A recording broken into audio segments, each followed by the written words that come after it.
Alright, ito naman mga boss. Naku, gutom na ako ngayong umaga. Alamin natin ano ba itong pinuntahan ni Carla Paderna na isang Vietnamese kitchen. Lahat ng yan sa One Life.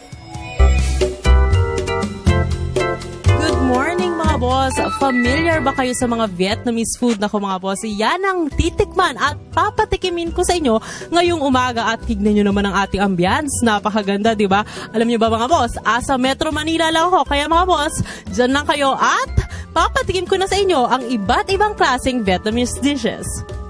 Ay, alam mo itong restaurant nyo, napakaganda. Alam mo yung feeling ko na asa isa akong probinsya, asa isa akong rest house in Tagaytay or in Antipolo kasi overlooking niya pa yung Metro Manila. So, napakaganda nito. So, sino ba nakaisip ng ganitong klaseng concept? Kasi our first branch is in Tagaytay. Okay. So, basically kasi, kami, yung family namin, mahilig kami pumunta sa Tagaytay. May bahay din kami doon. So, ang nangyari, we always went to Baways in Tagaytay. Okay. Tapos, our family eventually became friends with the family. Tapos, sila yung Vietnamese, actually. After a while, nasarapan kami sa food. Yeah. So, we suggested it to them, we wanted to bring it here in Manila. Para mas maraming makatry nung masarap nilang Vietnamese food. Ano bang favorite Vietnamese food mo na talaga namang naisipan mo na, ay, mukhang kailangan kong dalhin to sa Metro Manila? Yung Goy Kun namin, which is the fresh spring rolls, yun talaga yung the best. Kasi fresh siya, fresh vegetables. Yes. Tapos yung ginagamit namin, fresh na shrimps and pork. Tapos meron din siyang fresh na noodles, galing pa siya sa Vietnam. Vietnamese cuisine kasi it's fresh and it's light. So, compared sa ibang cuisines, it's not that heavy. Yung peanut sauce natin, nagko-complement talaga dun sa fresh na lasa ng Goy Kun. What makes us different is that we import ingredients from Vietnam.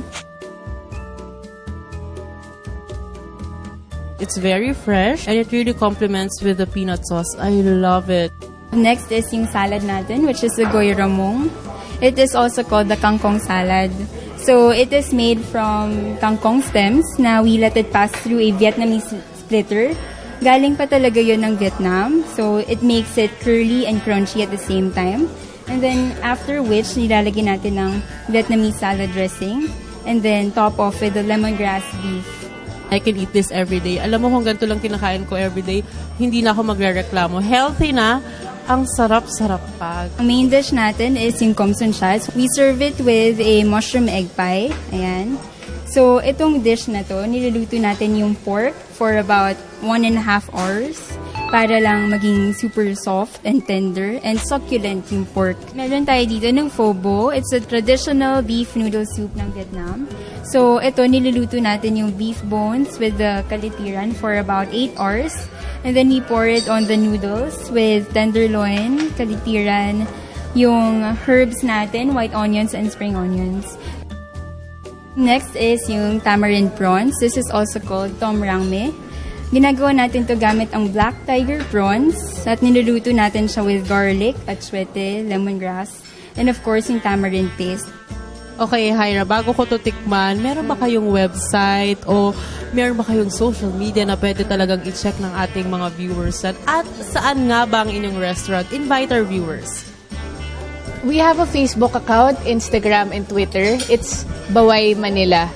Tapos, we are located in Katipunan, here in White Plains. Ayan mga boss, busog na naman ako at sigurado akong nainggit na naman kayo sa aking food adventure ngayong umaga. Yan mga boss, hindi na natin kailangan pumunta pa o lumipad ba ng ibang bansa para lang makatikim ng Vietnamese food. Dito lang yan sa Baway Kitchen o Baway Vietnamese Kitchen. Matitikman ang iba't ibang masasarap na Vietnamese dishes. Ito po ulit si Carla Paderna for One Life.